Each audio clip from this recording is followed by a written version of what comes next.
Joy! Ladies and gentlemen, Joy Diwata!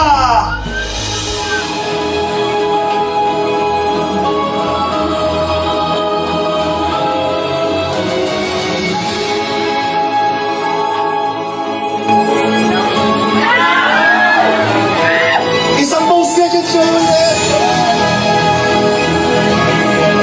Taas ka. Gusto mo umikot ka, Joy. Pakita yung post mo. Ikot, ikot. Ikot, ikot. Go. Wow! Ladies and gentlemen, Joy Diwata. Mami, sige, samahan po natin si Joy. Fran, join them.